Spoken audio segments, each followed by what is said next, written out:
कल जिल्लू पाठ के बारे में जानकारी, संपूर्ण जानकारी को हासिल किया है ना। आज हम नवी कविता के बारे में, नया कविता के बारे में जानकारी हासिल करेंगे। उसके पहले हम एक गाना गाएंगे। आप गाओगे? आप गाओगे? गाओगे? आइए आप इधर आओ, आइए ना, बने कोई लो, आओ, ज्यादा ना बोले, आइए। यस,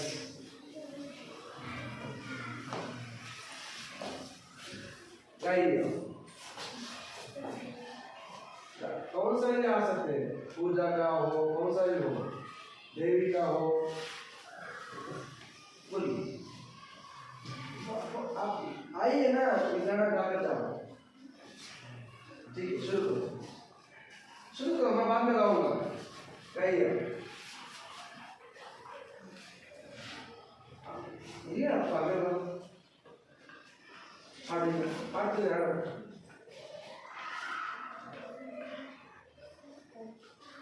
याद रहा। स्टार्ट।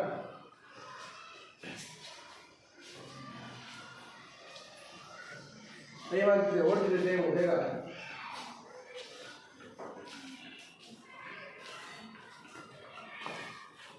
ನೀನಮ್ಮ ಗೆಲುವಾಗಿ ಬಾ, ನೀನಮ್ಮ ಗೆಲುವಾಗಿ ಬಾ, ಗಜಮುಖನೇ ನೀನಮ್ಮ ಗೆಲುವಾಗಿ ಬಾ.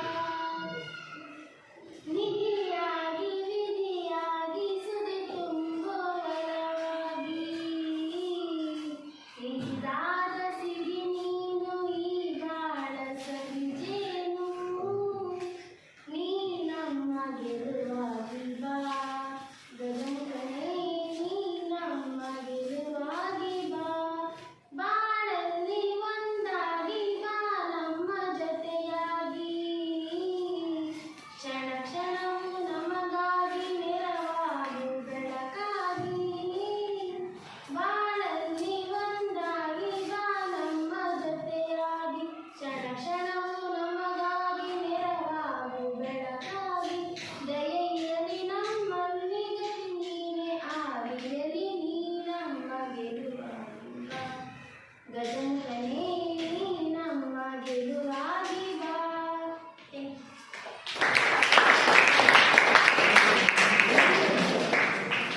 यस, आपका नाम तेजस्विनी ने बहुत अच्छी तरह गाया है ना। 22 के ओर से आप आइए ना। यस, हमें गाना गाएंगे। ओ नंद चेतना आगुनी संकेतना, ओ नंद चेतना आगुनी संकेतना. ರೂಪ ರೂಪಗಳನ್ನು ದಾಟಿ ನಾಮಕೋಟಿಗಳನ್ನೇ ಮೀರಿ, ರೂಪ ರೂಪಗಳನ್ನೇ ದಾಟಿ ನಾಮಕೋಟಿಗಳನ್ನೇ ಮೀರಿ, ಎದೆಯ ಬಿರಿಯ ಭಾವದೀಟಿ, ಎದೆಯ ಬಿರಿಯ ಭಾವದೀಟಿ, ಓ ನನ್ನ ಚೇತನ ಆಗುನಿ ಸಂಕೇತನ, ಓ ನನ್ನ ಚೇತನ ಆಗುನಿ ಅನಿಕೇತನ. ಎಲ್ಲಿಯೂ ಇಲ್ಲದಿರು ಮನೆಯಲ್ಲಿಂದು ಕಟ್ಟದಿರು, ಎಲ್ಲಿಯೂ ನಿಲ್ಲದಿರು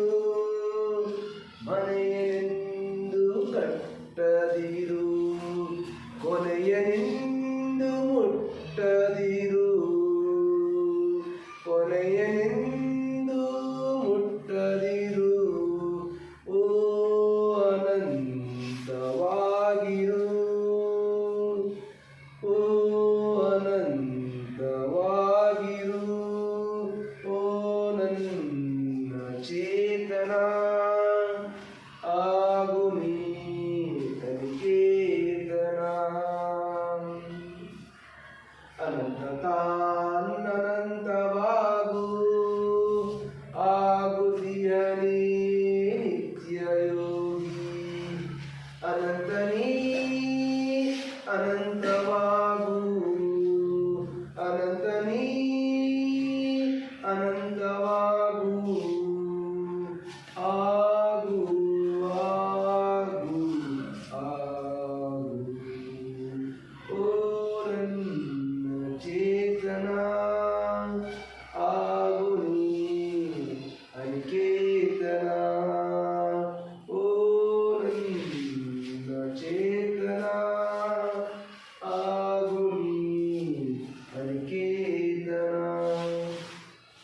ये कविता हमारे राष्ट्रकवि कन्नड़ के राष्ट्रकवि कुवेंपु जी का है। कुवेंपु जी ने नव्य साहित्य के कवि है ना। तो उसी प्रकार हमारे हिंदी में भी ऐसे महान कवियां हैं, कविगण हैं। सो आधुनिक संदर्भों को लेकर, आधुनिक समस्याओं को लेकर, यथार्थवादों को लेकर उन्होंने बहुत सारी कविताएं लिखी हैं। ऐसी कविता लिखने वाले ज्ञानपीठ पुरस्कृत कवि, ज्ञानपीठ पुरस्कृत कवि कौन है? रामधारी सिंह दिनकर जी। इनको इन कवियों को, इस कवि को ज्ञानपीठ पुरस्कार मिला है, ज्ञानपीठ पुरस्कार मिला है। ज्ञानपीठ पुरस्कार प्राप्त करने वाला हिंदी में ये कवि।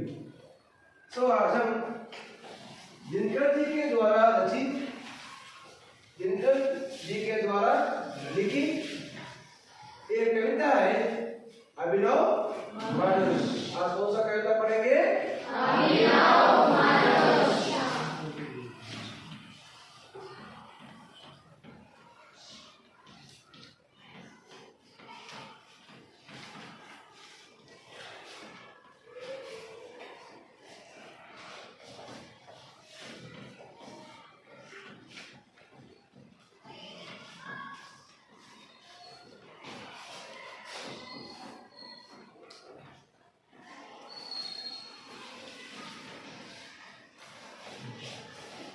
बच्चों, आज हम रामधारी सिंह दिनकर जी के बारे में थोड़ा सा जानकारी प्राप्त कर लेंगे। ठीक है? सभी के पास किताब है? पृष्ठ संख्या 28, पृष्ठ संख्या 28 कवि परिचय। आज हम श्रीनिवास आकर कवि परिचय पढ़ेंगे। आइए इधर आइए,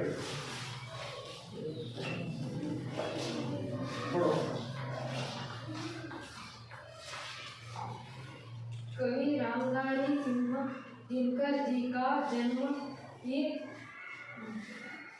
सन 1902 को बिहार प्राप्त के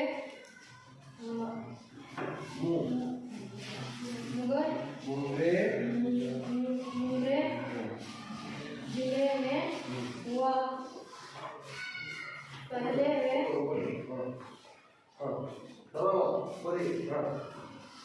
रेडियो विभाग में काम करते थे। बाद में एक सरकारी कॉलेज के प्राध्यापक बने। गुड।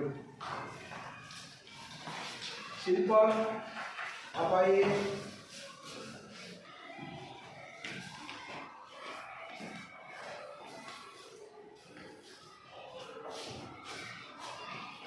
आगे चलकर भारत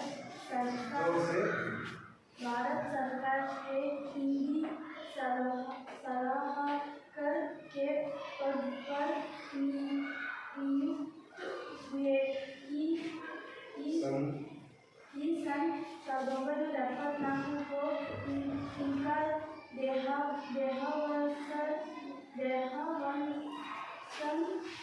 गो।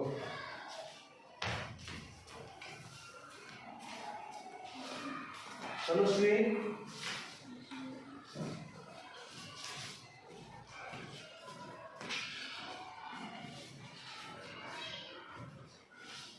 कवि की कुछ प्रमुख रचनाएं हैं। फूंकर,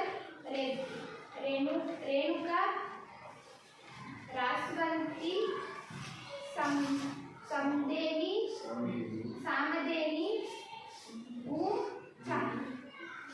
धूम चाहा, कुरुक्षेत्र, भांपू, रश्मरती आदि कवि की हर रचना में हृदय को प्रभावित और उत्साहित करने की पूर्ण शक्ति है। इनकी भाषा सजीव और विषय के अनुकूल है।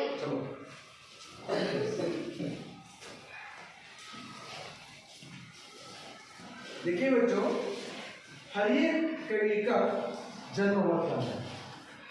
सो रामधारी सिन्हा दिनकर जी का जन्म भी 1908 1908 बिहार प्रांत। कौन सा प्रांत? बिहार प्रांत मुंगेर जिले, बिहार के राज्य में एक मुंगेर जिला है, मुंगेर जिले में होता है।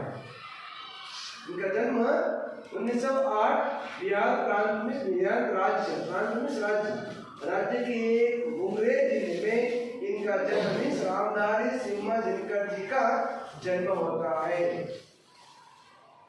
ये रामधारी सिन्हा दिनकर जी ने पहले रेडियो में काम करते थे, दूरदर्शन में काम करते थे। रेडियो मीन्स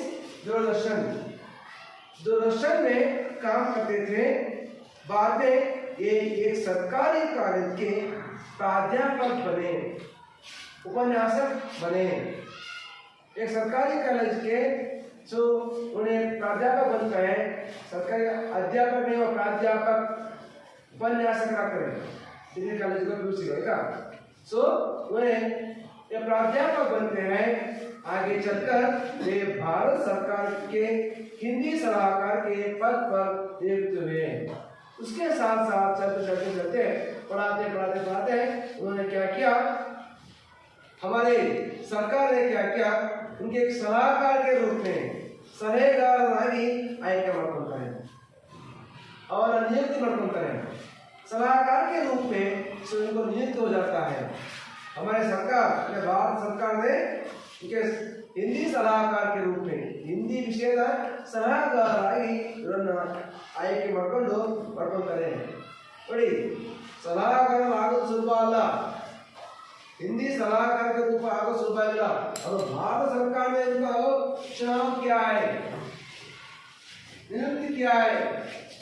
सो इनका पांडित्य कितना था, इसका ज्ञान कितना था, तब मालूम होता है। हिंदी सलाहकार के रूप में क्या किया है, नियुक्त किया है। इन्होंने बहुत सारे कृतियां इनकी लेखनी से बहुत सारे कृतियां छपी है, लिखी है। सबसे पहले हम देखेंगे तो उनकी कृतियां रचनाएं देखेंगे तो हुंकार रचना, हुंकार एक नामक एक ग्रंथ लिखा है उन्हें। उसके बाद रेणुका नामक ग्रंथ लिखा है। रसवंती, सामदेनी, धूप चाहा, कुरुक्षेत्र, बापू, रश्मिरती आदि।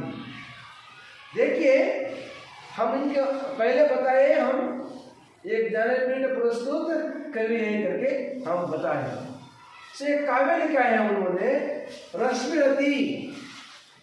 रश्मिरती एक काव्य है। उस काव्य पर, उस ग्रंथ पर ज्ञानपीठ पुरस्कार मिला है। रश्मिरती नामक काव्य पर रामधारी सिन्हा दिनकर जी को क्या मिला है, ज्ञानपीठ पुरस्कार मिला है बच्चों। आज हम कविता पढ़ने जा रहे हैं अभिनय मनुष्य।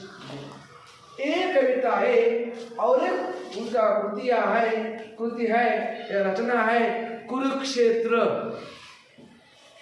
कुरुक्षेत्र नामक एक ग्रंथ है, कृति है। उस कृति के माध्यम से इस कविता को लिया गया है। देखिए बच्चों, अभिनव मनुष्य कविता कुरुक्षेत्र नामक ग्रंथ से चुनाव लिया गया है। वहां बता रहे हैं कवि, अभिनव मनुष्य पद्य भाग कुरुक्षेत्र के षष्ठम सर्ग से लिया गया है। ठीक है। इनका मृत्यु 1974, इनका मरण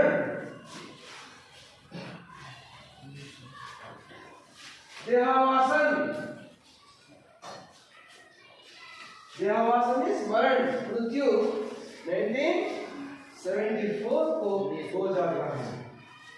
समझे?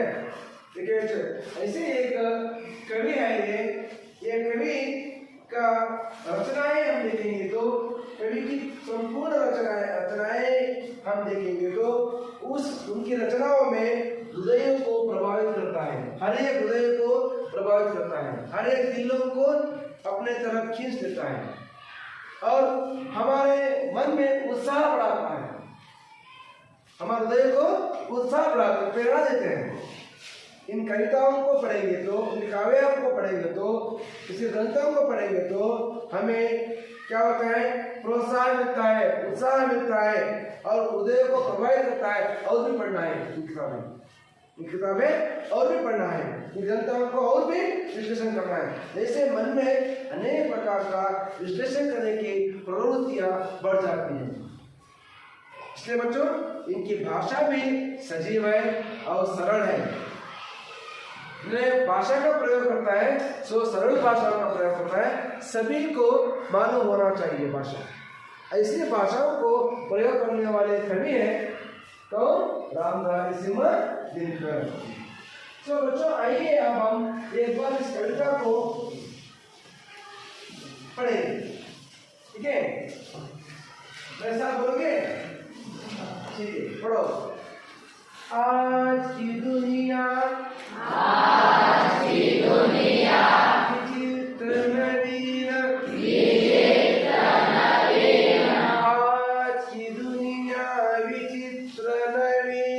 आज की दुनिया विचित्र नवीन, प्रकृति पर सर्वत्र है,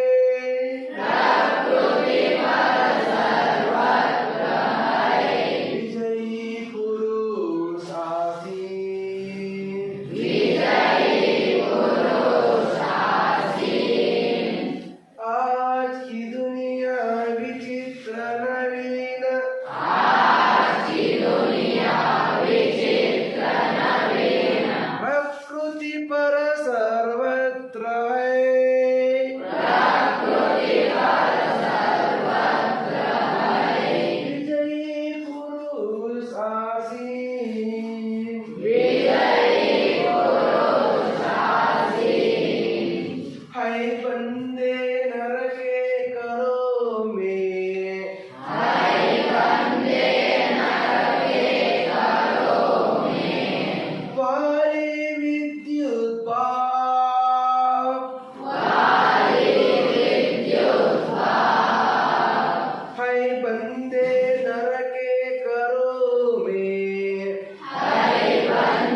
प्रकृति पर सर्वत्र है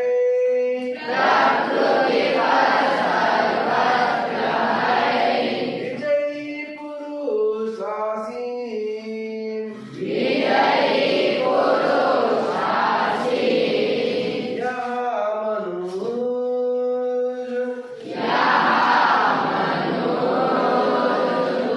सृष्टि का श्रृंगार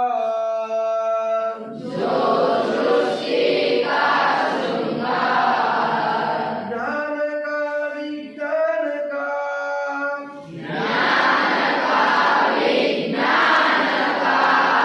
आलोक का आगार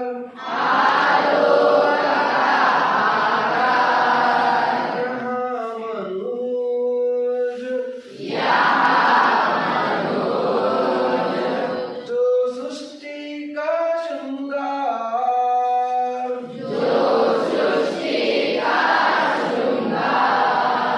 ज्ञान का विज्ञान का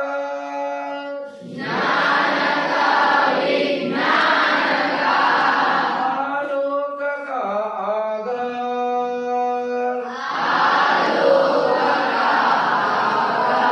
व्योम से पाताल तक व्योम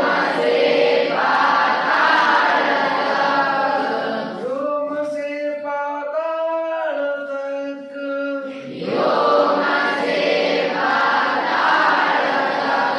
सब कुछ इसे है ज्ञेय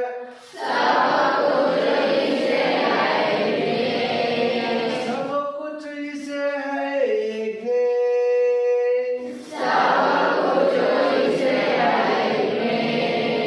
वरना यहाँ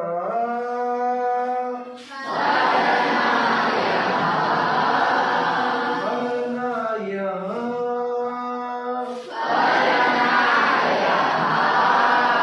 परिचय मनुज का ज्ञान उसका श्रेय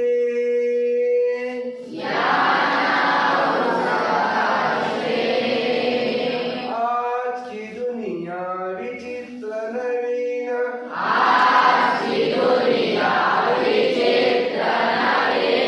प्रकृति पर सर्वत्र है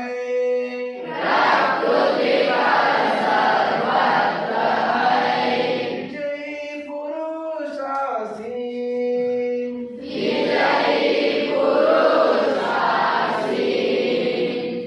श्रेय उसका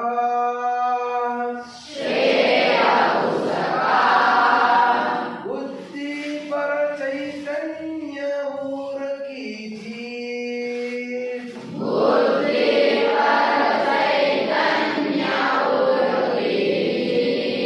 श्रेय उनका बुद्धि पर चैतन्य और की जीत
आप इस कविता को प्रैक्टिस कीजिए घर में, ठीक है, अभ्यास कीजिए, आपको आ जाता है, समझे?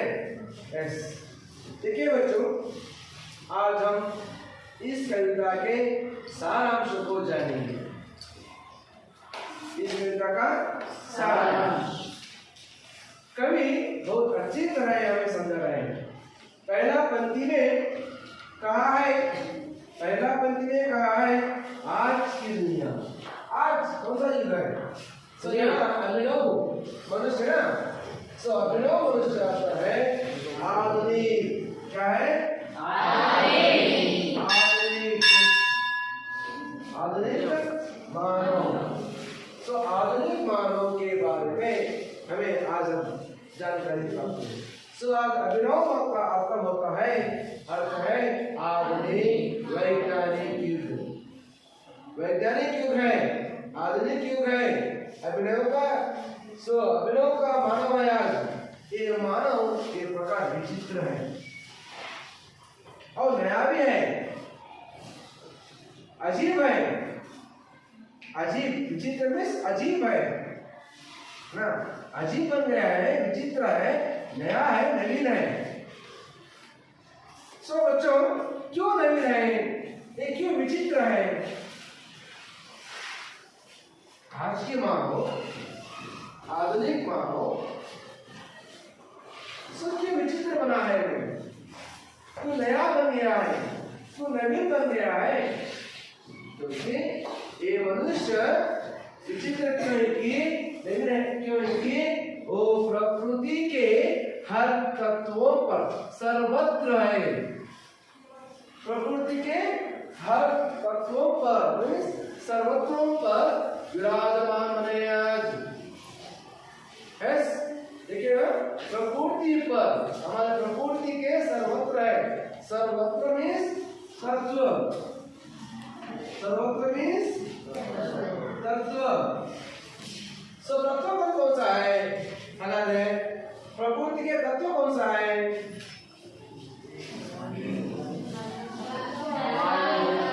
पंचभूत, हमारे पंचभूत कौन सा है?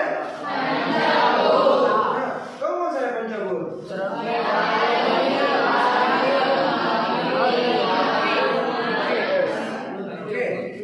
पहला है अग्नि, वायु, जल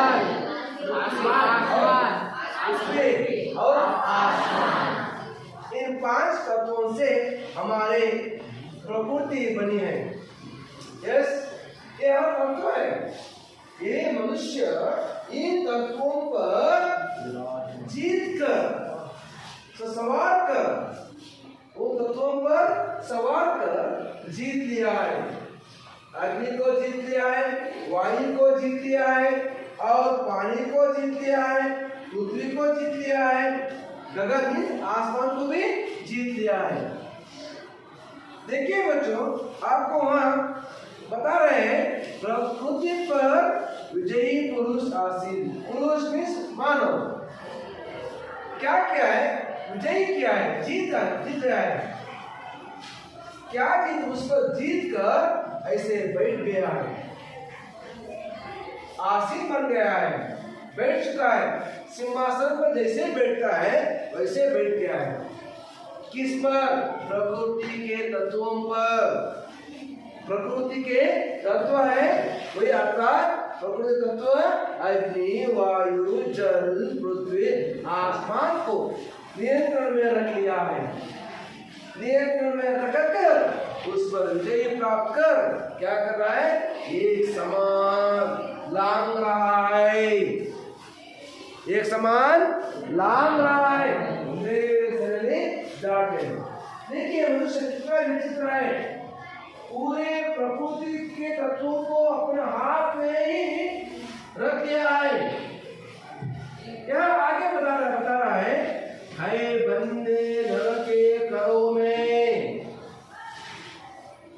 नर मीन्स मनुष्य, नर मीन्स मनुष्य, मानव है ना, आदमी। सो मनुष्य, ये मनुष्य क्या कर रहा है? सो प्रकृति के बांध दिया है। बांधना मीन्स पकड़ लेना, नियंत्रण कर लेना, बांध लेना। है बंदे नल के, बंदे में बंधन होना, बंधन कर लेना मीन्स नियंत्रण कर लेना। बंधन, बंदे, बंदे मीन्स बंधना, बंधना मीन्स नियंत्रण, नियंत्रण रखकर। करो में, करो मीन्स हाथों में, अपने हाथों में। मनुष्य क्या किया है इधर? कर मीन्स हाथ। यस, अपने हाथों में सो नियंत्रण रखकर क्या कर रहा है? वारी को, वारी मीन्स जल, जल, वारी मीन्स जल, जल, वारी, विद्युत, भाप को। देखिए, वारी, विद्युत, भाप, ये भाप उगी ಬಂಡಿ ಇಂಜಿನ್। ಸೊ ಇಂಜಿನ್ಗಳು ಹಳೆ ಕಾಲದಲ್ಲಿ ಉಗಿ ಬಂಡಿ ಅಂತ ಕರೀತಿದ್ವಿ। ಬೆಂಕಿ ಹಾಕ್ಬಿಟ್ಟು ಅದನ್ನ ಓಡಿಸ್ತಾ ಇದ್ರು, ಟ್ರೈನ್ ಅನ್ನ ಒಳಗೆ ಬೆಂಕಿ ಹಾಕ್ಬಿಟ್ಟು ಓಡಿಸ್ತಾ ಇದ್ರು। ಸೊ अग्नि को, विद्युत को और जल को उपयोग करके क्या कर रहा है? क्या कर रहा है? क्या कर रहा है? अपने हाथों में नियंत्रण किया है। सो आपने देखा होगा जल को अपने हाथों में खिलाता है। कैसे? आप देखे हैं माउंटेन।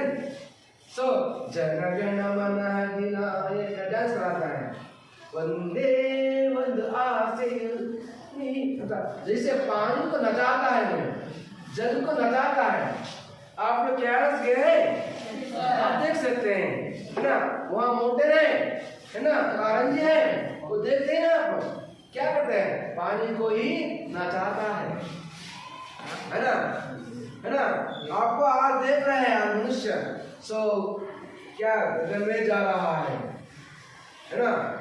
और विद्युत को पाकर अनेक प्रकार के ट्रेन को, सो ट्रेन हो या जहाज हो, है ना, आज चला रहा है। तो विचित्र बन गया है वो। करंट उत्पत्ति कर लिया है, पानी से करंट उत्पत्ति कर लिया है, विद्युत को उत्पादन कर लिया है ना? हवा से क्या कर लिया है? विद्युत को उत्पादन कर लिया है ना? विचित्र है, इसमें विचित्र मानना है मनुष्य को। देखिए, उनका हुक्म पर चढ़ता उतरता है पवन का ताप। आज का पवन का ताप बढ़ रहा है ना? आज का तापमान बढ़ गया है। यस, तो उसको तापमान को उन्हें रेज भी कर सकते हैं, रेज भी कर सकते हैं और कम भी कर सकते हैं, बहुत भी कर सकते हैं, कम भी कर सकते हैं, क्योंकि उनके हाथों में है।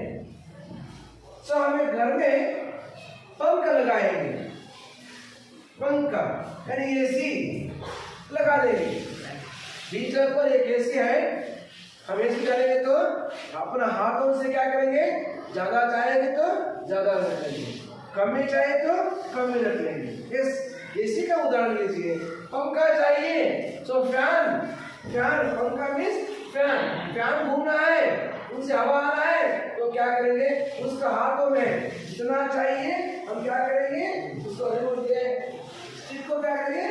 बटन को दबाएंगे, चक चक चक। सो जितना चाहिए आपको अपना हाथों में आज क्या क्या है? सो पंचभूतों को अपना नियंत्रण में रख लिया है। सो प्रकृति के तत्वों को अपने हाथ में नियंत्रण रख लिया है। ऐसे देखिए, पवन का ताप भी मनुष्य के हुक्म पर चलना है। मनुष्य के हुक्म इस आदेश, आदेश है, आदेश को आज्ञा के द्वारा, आज्ञा और हुक्म आदेश के द्वारा चल रहा है। सो आज आधुनिक मानव अपने सब कुछ अपने हाथों से ही चला रहा है, अर्थात उस पर विराजमान से बैठा हुआ है। नहीं है नहीं बाकी व्यवधान, उसको समाधान भी नहीं है, कुछ ना कुछ करता रहता है। व्यवधान मीन्स समाधान, उसका व्यवधान नहीं है। वो जगह कुछ ना कुछ मिला है, कुछ ना कुछ शोध करता रहता है, कुछ ना कुछ शोध करता रहता है। इसलिए कभी क्या कहा है, आज की दुनिया विचित्र है, आज के मनुष्य विचित्र है, आज के मनुष्य नवीन है, आज के मनुष्य नया है करके बता रहा है। क्यों बता रहा है कि आज मनुष्य प्रकृति के हर तत्वों पर अपना नियंत्रण रखकर विजयी प्राप्त किया है। अर्थात हमारे पंचभूतों को अग्नि, वायु, जल, पृथ्वी और आसमान को अपने हाथों को नियंत्रण रखकर वो हाथों से ही वो चला रहा है, सो आदेश कर रहा है, हुक्म कर रहा है ना। इसलिए कभी आधुनिक मानव को, आज के आधुनिक मानव को विचित्र कहा है, नवीन कहा है, नया कहा है और कहा रहा है लंग सकता नर सरित गिरि सिंधु एक समान। आज का मानव गिरी को नहीं देखता है। सरित मीन्स नदी, सरित का मतलब क्या है, नदी और गिरी मीन्स पर्वत और सिंधु सरोवर, एक समान। तीनों को एक समान लांग रहा है उन्हें। देखिए क्यों लग रहा है, देखिए उन्हें एक तो दिया है, देखिए एरोप्लेन को शोध कर लिया है, विमान को शोध कर लिया है, जहाज को शोध कर लिया है, यस और मिसाइल को शोध कर तलाश कर लिया है ना।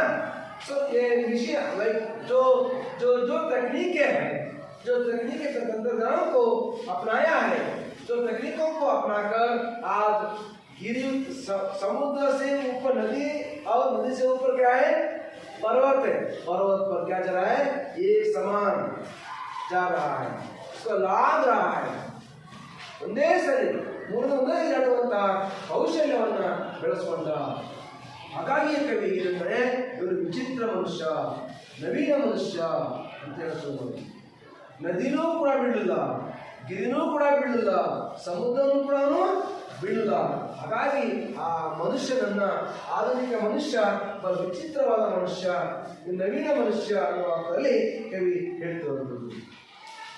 आज का मनुष्य जिसका गगन में जा रहा है यान, आज का मनुष्य का यान, आज का मनुष्य का यान कहाँ जा रहा है, गगन में जा रहा है।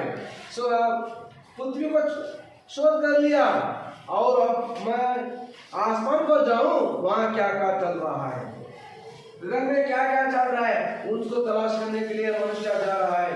इसलिए आज के मानव, आज के मनुष्य क्या कर रहा है, चंद्रयान को भेजा है, मंगलयान गया है ना, शनि ग्रह को खोजने के लिए प्रयत्न कर रहा है ना, फिर चंद्रयान सक्सेसफुल हो गया है ना, मंगलयान सक्सेसफुल हो गया है ना। सो आज मनुष्य वहां क्या चल रहा है, दूसरों ग्रहों पर क्या क्या हो रहा है, वो समझने के लिए आज मनुष्य तकनीकों को उपयोग कर रहा है। तकनीकों के द्वारा वो पंचभूतों को शोध करने के लिए, तलाश करने के लिए जा रहा है। सो एक ना एक प्रकृति ने हमने नाश कर देगी मालूम है, फिर भी क्या कर रहा है, शोध कर रहा है, समझने का जो तरीका ढूंढ रहा है। तो देखिए बच्चों, काम के जिसके क्रम को देखकर परमाणु, एटम बम देखा होगा आपने, रशिया और यूक्रेन का युद्ध देखा होंगे आप, जो टीवी में दूरदर्शन में देखे होंगे है ना। जैसे मिसाइल को उड़ा रहे थे है ना, मिसाइल को उड़ा रहे थे, सो वहां आदमी, मानव, प्राणी, पक्षी सब कुछ मर रहे थे। इतना ही नहीं, ये सारांश से बता रहे हैं कि भी 1946 का बता रहे हैं। 1946 में जापान में हिरोशिमा और नागासाकी पर 2 परमाणु का उपयोग कर दिया मानव, बहुत नाश हो गया। 1946 अक्टूबर 6 और 9 609 जो तारीख पर जो अमेरिका क्या कर दिया, जापान पर 2 परमाणु शक्तियों का परमाणु का उपयोग कर दिया, वहां के लोग सब कुछ मर गए। वहां के धरती आज भी विष है। जो हम उगाते हैं, जो बीज बोते हैं, वो सब बीज क्या होते हैं, विष के रूप में हमें मिलता है। सो आज का मनुष्य क्या कर रहा है, परमाणु का प्रयोग कर रहा है डराने के लिए। मनुष्य को डराना है, तो डराना है तो क्या प्रयोग कर रहा है, जो बोलते हैं आयुधान देंगे हमें। सो चीना बोलते हैं, पाकिस्तान बोलते हैं हम परमाणु से उड़ा लेंगे। हमारा पोखरण है, भारत का पोखरण है परमाणु शक्ति का नाम है पोखरण 1 2 3 1 2 3 बोलते हैं हम। 1 2 3 मीन्स पोखरण। सुबह ही आप प्रार्थना में बोल रहे थे इसके बारे में, है ना। पोखरण हमारा जो क्या है, परमाणु का नाम है, परमाणु का नाम पोखरण। सो इसलिए बच्चों हम क्या करना है, आज मनुष्य जो परमाणु शक्ति भी, ये परमाणु एटम बम में मानव को घरों को देखकर, मानव को हाथों को देखकर डरता है, कामता है।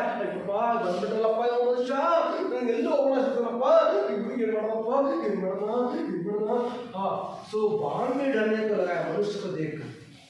देखिए मनुष्य कितना विचित्र है, कितना नया बन गया है, कितना नहीं बन गया है ना। यह मनुष्य सृष्टि का श्रृंगार है। देखिए आज मनुष्य सृष्टि का श्रृंगार बना है।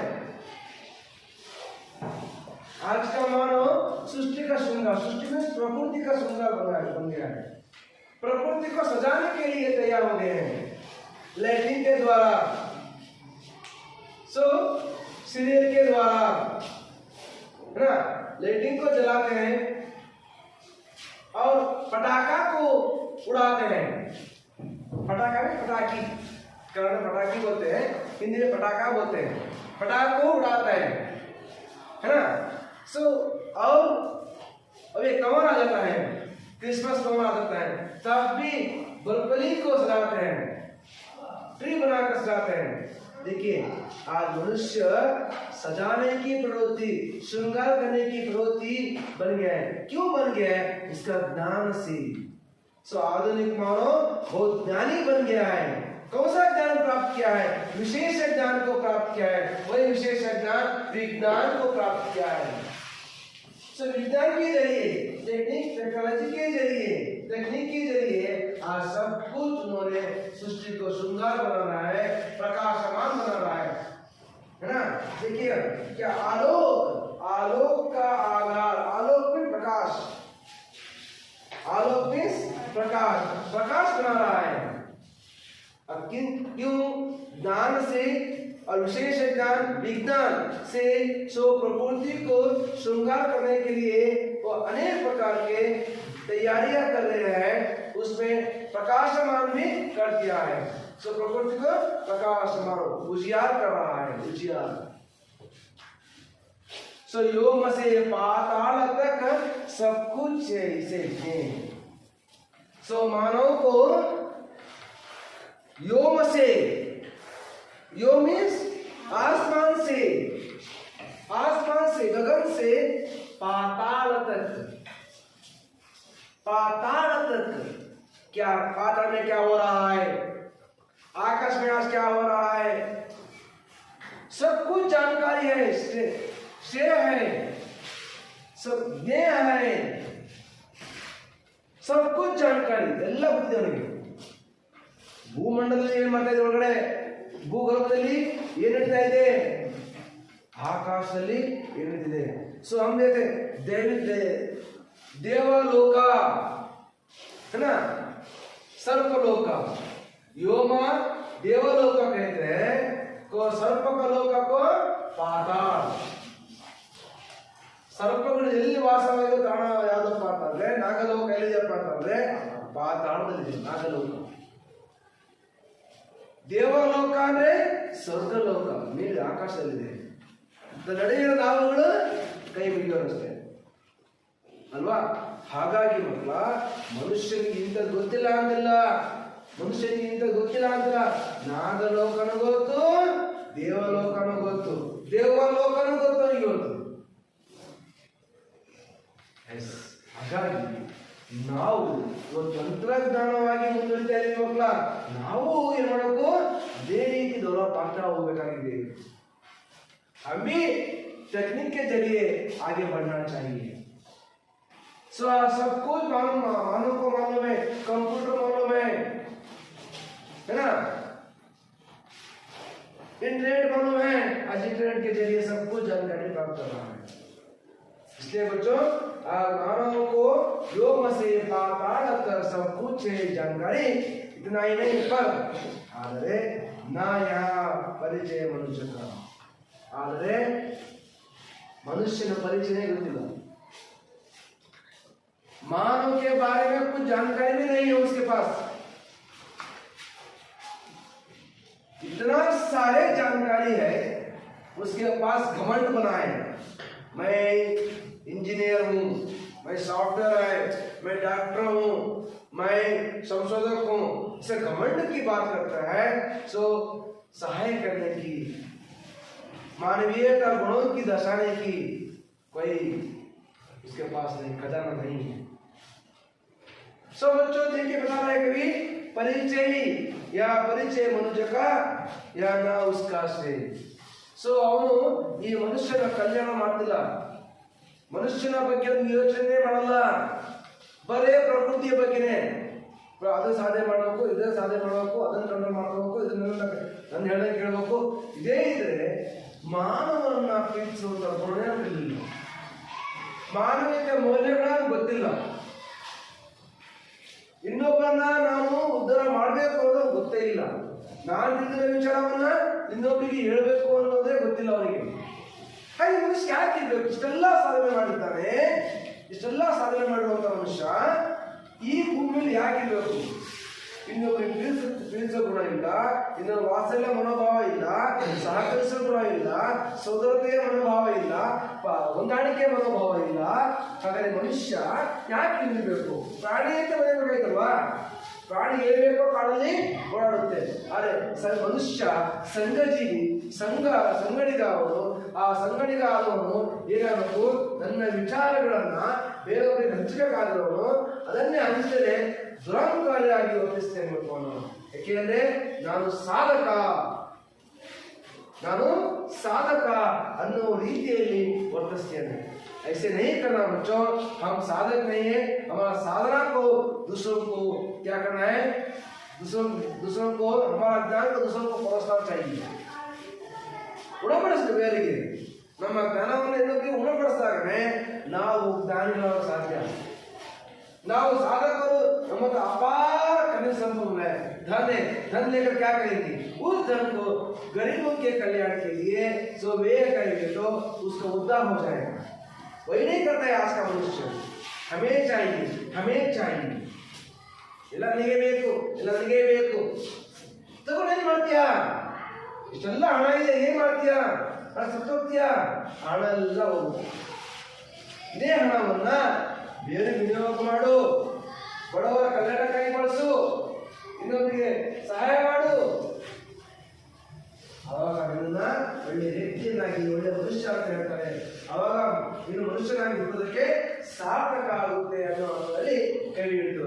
ನಾವು ಮನುಷ್ಯರಾಗಬೇಕು ಅಂತಂದ್ರೆ, ನಾವು ಸಾರ್ಥಕ ಜೀವನ ಆಗಬೇಕು ಅಂತಂದ್ರೆ ನಾವು ಇನ್ನೊಬ್ಬರಿಗೆ ಸಹಾಯ ಮಾಡಬೇಕು, ನಮ್ಮಲ್ಲಿರುವಂತಹ ವಿಚಾರವನ್ನು ಇನ್ನೊಬ್ಬರಿಗೆ ಹೇಳಬೇಕು, ಅವ್ರ ಜೊತೆಗೆ ನಾವು ಹೊಂದಾಣಿಕೆ ಮಾಡ್ಕೋಬೇಕು, ಹೊಂದಾಣಿಕೆ ಮಾಡಿಕೊಂಡು ಜೀವನವನ್ನು ಸಾಗಿಸ್ಬೇಕು.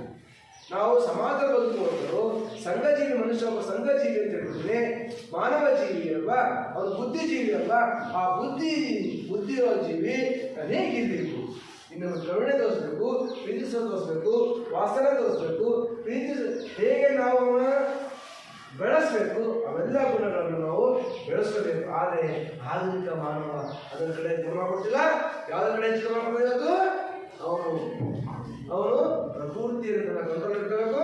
ನಾನೇ ದೊಡ್ಡವನು, ನಾನೇ ರಾಜ, ನಾನೇ ಕದುರಿ ಬೀಜ ಆಗ್ಬೇಕು ಅನ್ನೋ ರೀತಿಯಲ್ಲಿ ಏನ್ ಮಾಡ್ತಾನೆ?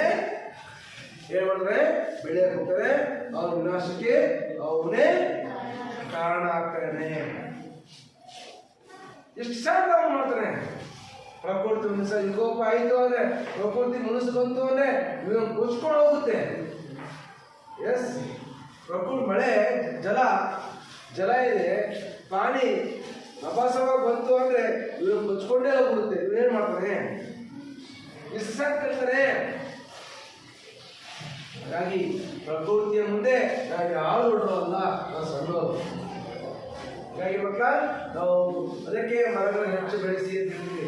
ಕಾಡನ್ನು ಕಡಿಬೇಡಿ, ಕಾಡನ್ನು ಉಳಿಸಿ ಅಂತ ನಾವು ಸ್ಲೋಗನ್ ಕರಿತೀವಿ ಅಲ್ವಾ, ಎಲ್ಲ ಮಾಡ್ತೀವಿ. ಆದರೆ ನಾವು ಮನುಷ್ಯ ಮಾಡ್ತೀವಿ, ಹೇಳ್ತೀವಿ ಅಷ್ಟೇ, ಮತ್ತೆ ಮಾಡ್ತಾ ಹೋಗ್ತೀವಿ. ಅದನ್ನು ಮಾಡೋದು ಬೇಡ. ನಾವು ಪಂಚಭೂತಗಳನ್ನ ರಕ್ಷಣೆ ಮಾಡೋದು ನಮ್ಮೆಲ್ಲರ ಕರ್ತವ್ಯ ಆಗಿದೆ. ಅದರ ಮುಂದೆ ಯಾರು ಕೂಡ ದೊಡ್ಡದಲ್ಲ ಅನ್ನೋದು ನಾವು ತಿಳ್ಕೋಬೇಕಾಗಿದೆ. ಈ ಜ್ಞಾನ ಯಾರಿಗೆ ಇರ್ತೋ ಅವ್ರು ನಿಜವಾದ ಒಳ್ಳೆ ಜ್ಞಾನಿಗಳಿಗೆ ಸಾಧ್ಯ. ಅದನ್ನ ಕವಿ ಈ ಒಂದು ಕವಿತೆ ಮುಖಾಂತರ ಹೇಳ್ತೀವಿ. ಅಪ್ಪ ಮನುವ कविता प्रश्न पूछो। आज दुनिया कैसी है? तो प्रकृति पर कौन विराजमान है? आधुनिक मानव। आधुनिक पुरुष ने किस पर विजयी पाई है?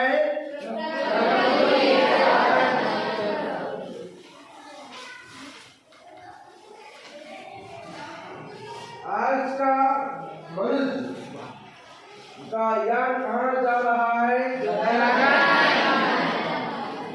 तो मानव एक समान क्या लग रहा है? मानव एक समान क्या लग रहा है? गिरी एक समान लग रहा है। मानव के हुक्म पर क्या चढ़ता उतरता है? पवन का ಮಾನವನ ಹುಕ್ಕಿನ ಮೇಲೆ ಗಾಳಿಯ ತಾಪಮಾನ ಏರುತ್ತೆ ಮತ್ತೆ ಇಳಿಯುತ್ತೆ ಅಲ್ವಾ. ಸೊ ಹಾಗೆ परमाणु किसे देखकर कांपते हैं? मानव के हाथों को देखकर, मानव के कर्म को देखकर। आज का मनुष्य किसका श्रृंगार है? मानव को, आधुनिक मानव को क्या जानकारी है? कहाँ तक जानकारी है? योग से पाताल तक जानकारी है। मालूम है? मालूम हो गया? कल हम इसके बारे में और भी ज्यादा जानकारी हासिल करेंगे। समझे? समझे? ठीक है बच्चों, कल आप आते वक्त इस कविता को अच्छी तरह पढ़कर आना और लिखकर भी लाना। समझे? लिखकर भी लाना। अगर नहीं लाए तो उसको हम डांटेंगे, उसको हम डांटेंगे। ठीक है बच्चों, सब कुछ लिखकर लाना है। समझे? समझे?